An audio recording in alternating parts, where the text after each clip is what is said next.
किशोरावस्था के दौरान जेंडर अपेक्षाओं के अनुसार स्त्रीत्व और या सत्व की परंपराओं का पालन करने के दबाव लिए बढ़ जाता है। जेंडर और जेंडर भूमिकाएं जैविक रूप से निर्धारित की जाती है।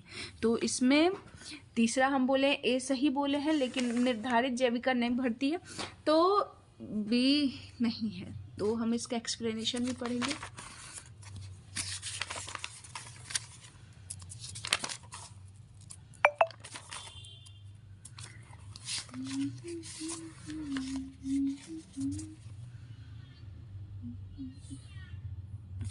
क्वेश्चन नंबर तीसरा, ओके, पहला और दूसरा का भी हम नहीं पढ़े थे, ठीक है।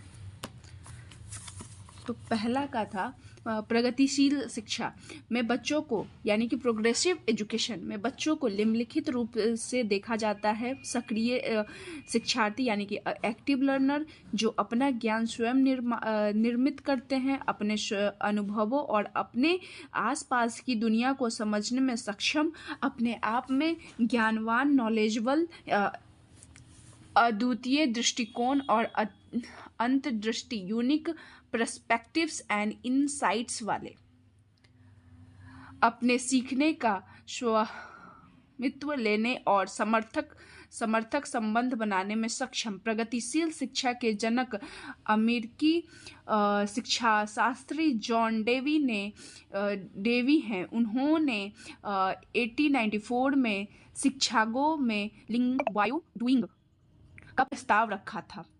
दूसरा था सही। सीखने की प्रतिक्रिया में प्रभावी प्रतिक्रिया, इफेक्टिव फीडबैक महत्वपूर्ण है, और शोध में पता चला है कि प्रतिक्रिया सबसे प्रभावी तब होती है जब यह समय पर हो और सीखने की प्रक्रिया के दौरान प्रदान की जाए, ना कि इसके पूरे होने के बाद। यह विशिष्ट हो, प्रदर्शन के विशिष्ट पहलुओं, स्पेसिफिक एस्पेक्ट्स ऑफ परफॉर्मेंस पर केंद्रित हो, और सीखने को बेहतर बनाने के उद्देश्य से हो। यह रचनात्मक यानी कि फॉर्मेटिव हो, आगे की शिक्षा के लिए मार्गदर्शन और सहायता, गाइडेंस एंड सपोर्ट प्रदान करे।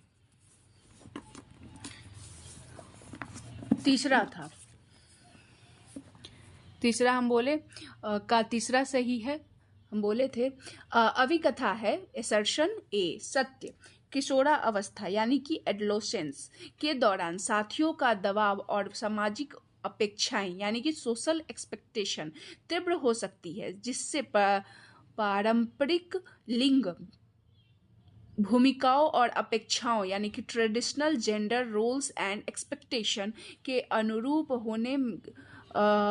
होने का दबाव बढ़ सकता है।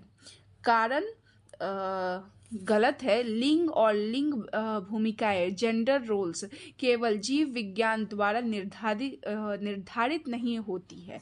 जीव विज्ञान यानी कि बायोलॉजिकल यौन निर्धारण, सेक्स डिटर्मिनेशन में एक भूमिका निभाता है। लिंग पहचान और अभिव्यक्ति, जेंडर आइडेंटिटी एंड एक्सप्रेशन, जैविक, बायोलॉजिकल, मौलिक विज्ञान, साइकोलॉजिकल, सामाजिक और सांस्कृतिक कारकों, सोशल एंड कल्चर फैक्टर के एक जटिल परस्पर क्रिया द्वारा आकार लेते हैं। लिंग भूमिकाएं और अपेक्षाएं,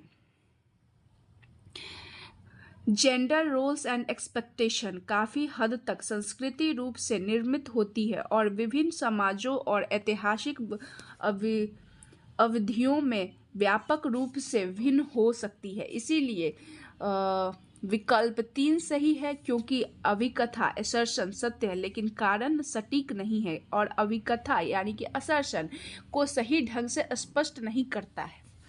ठीक है, मतलब कि एडोलेसेंस में सामाजिक साथियों द्वारा पढ़ता है, वो लड़का है लड़की, इस टाइप से। ठीक है, लेकिन ऐसा कोई रोल नहीं है कि आप यही कर सकते हो, वही कर सकते हो, लड़का ये कर सकता, लड़की वो कर सकती है, ऐसा कुछ नहीं है। ये बस बायोलॉजिकल टर्म्स है।